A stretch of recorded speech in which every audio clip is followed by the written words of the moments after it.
हो गया। एनसीईआरटी का चैप्टर 10th क्लास 10th का है और चैप्टर भी 10 ठीक है।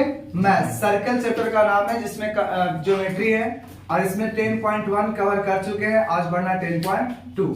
10.1 में एक जो भी थ्योरम था कंप्लीट हुआ और इसमें 10.2 के लिए जो मेन इंपॉर्टेंट थ्योरम है और वो थ्योरम एक बार हम रिपीट कर रहे हैं, थोड़ा सा ध्यान में दे देना। कहा जाता है कि कोई सर्कल है और उस सर्कल पर किसी बाहर कोई पॉइंट होगा, एक्सटर्नल पॉइंट। तो एक्सटर्नल पॉइंट से इस सर्कल पर दो टेंजेंट ड्रॉ कर सकते हैं और ये दोनों टेंजेंट का लेंथ बराबर होता है, ये पढ़ चुके हैं। और इसमें ये भी पढ़ चुके हैं कि ये रेडियस होगा और रेडियस कितना डिग्री बनाता है, 90 डिग्री। ये भी पढ़ चुके हैं कि ये दोनों एंगल का सम 180 डिग्री होगा। कैसे, एक बार देख लो। ये बताओ, ये चारों मिलाएंगे तो एक तुम्हारा क्वाड्रिलेटरल बनेगा क्या? क्वाड्रिलेटरल कहते किसको है? क्वेश्चन कुछ और बोल रहे हैं। अभी क्वेश्चन नहीं पढ़ा रहे हैं, रिकैप दे रहे हैं, ठीक है। क्वेश्चन पढ़ाएंगे तब तो बताएंगे, टिक करेंगे कि बाबू इससे क्वेश्चन है, अभी ना बता रहे हैं, ध्यान दो इधर, ठीक है।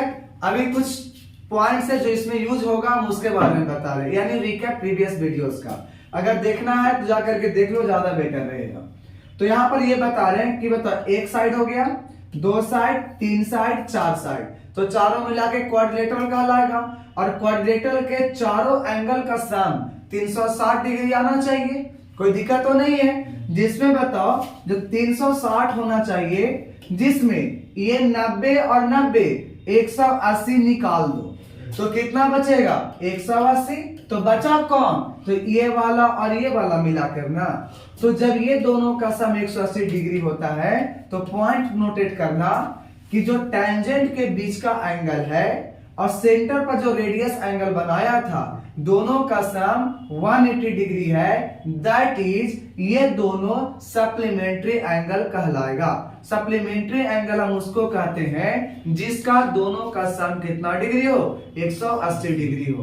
कोई दिक्कत, तो 180 डिग्री होगा तो उसको सप्लीमेंट्री कहते हैं। एक क्वेश्चन और है कि जब सुना होगा कि सर्कल के अंदर में कोई क्वाड्रिलेटरल अगर बन जाए, सर्कल के अंदर, तो याद रखना अपोजिट एंगल का सम 180 डिग्री होता है। मतलब इन दोनों को जोड़ेंगे 180 आएगा, इन दोनों को जोड़ेंगे 180। ऐसे क्वाड्रिलेटरल को साइक्लिक क्वाड्रिलेटरल कहा जाता है।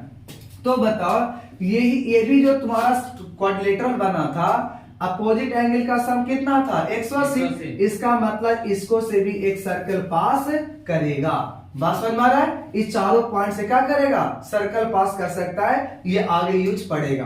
तो हम लोग अब स्टार्ट करेंगे क्वेश्चन। याद रखना कि इसमें अपोजिट एंगल का सम कितना डिग्री, 180 डिग्री, ठीक है। इसको हम इरेज करते हैं। देखो अब क्वेश्चन पर आते हैं। क्वेश्चन बोल क्या रहा है, क्वेश्चन को देखते हैं। देखो क्वेश्चन है कि प्रूव करना है तुम्हें कि दो कॉन्सेंट्रिक सर्कल है। अब ये क्वेश्चन आता है कॉन्सेंट्रिक सर्कल होता क्या है। तो याद रखना कि दो वैसे सर्किल जिसका सेंटर सेम होगा। मान लो एक सर्किल ये ले लिए और एक सर्किल और ले लो, तो हम यहां पर दो सर्किल लिए। बताओ दोनों का सेंटर एक जगह देखने को मिल रहा है कि नहीं। तो ऐसे सर्कल्स को कॉन्सेंट्रिक सर्कल कहते हैं। तो कितने कॉन्सेंट्रिक सर्कल के बारे में कहा, दो। हम दो कॉन्सेंट्रिक सर्कल लिख दिए।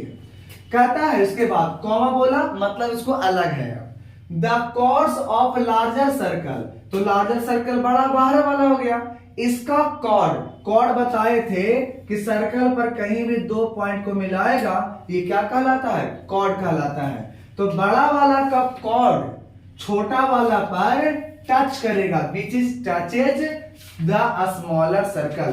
तो यानी कह रहा था कि बड़ा पर जो तुम्हारा कॉर्ड है ना, वो छोटा वाला पर क्या करेगा, टच करेगा। तो बताओ ये बड़ा वाला का कॉर्ड बना कि नहीं। कॉर्ड किसको कहें, सर्कल पर कहीं भी दो पॉइंट को मिला दो, कॉर्ड कहलाएगा। तो बड़ा वाला सर्कल में यहाँ पॉइंट और ये पॉइंट को मिला रहा है तो कॉर्ड है, और यही कॉर्ड स्मॉलर सर्कल को टच करेगा पॉइंट ऑफ कांटेक्ट पर। टच कर गया तो कहता है कि ये जो पॉइंट है कॉर्ड को बाइसेक्ट कर देगा। बाइसेक्ट का मतलब बराबर बराबर भाग में बांट देगा, प्रूफ करना है। तो देखो मान लो इसको ए मान सकते हैं, इसको मान लेते हैं बी, और इस पॉइंट को मान लेते हैं पी। कोई दिक्कत? यहां तक कोई डाउट नहीं है। क्या करते हैं हम यहां पर कि सर्किल से इसको मिला दो, सेंटर से मिला दिए, और इसको भी मिला दो इधर से। तो ये बताओ बड़ा सर्किल का रेडियस है कि नहीं, है ना? तो इसका अगर हम नाम दे देंगे ओ, तो बताओ रेडियस ओ ए और रेडियस ओ बी, तो हम कह सकते हैं कि ओ ए बराबर ओ बी तो होगा। क्यों? क्योंकि रेडियस है। कोई दिक्कत है? बोलो, कोई डाउट यहां तक? यहां तक कोई डाउट नहीं है। बताओ इसमें कि अगर हम इस पर ड्रॉ करें ऐसे लाइन, और ये भी कैसा लाइन ड्रॉ करेंगे? परपेंडिकुलर। क्यों? क्योंकि रेडियस जो होता है टेंजेंट पर परपेंडिकुलर बताए हैं, अभी तो भी बताए, कल का था, तुम देखा भी नहीं होगा वीडियो, घर पे छूट गया तो नहीं देखा होगा, देख लेता तो कंप्लीट हो जाता कि रेडियस जो होता है सो टेंजेंट पर परपेंडिकुलर। इसका मतलब कि ये 90 डिग्री, तो ये वाला भी कितना होगा? 90 डिग्री होगा। यहां तक कोई डाउट? तो हम यहां से कह सकते हैं कि ओपी जो है, ओपी ये वाला ट्रायंगल में भी आएगा, और ये वाला ट्रायंगल में भी कौन आ जाएगा? ओपी। तो हम कहेंगे कि ओपी है दोनों में, तो ये दोनों हो जाएगा कॉमन।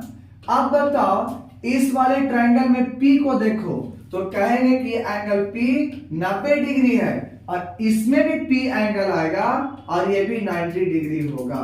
तो बताओ कि किस में ऐसा देख रहे थे?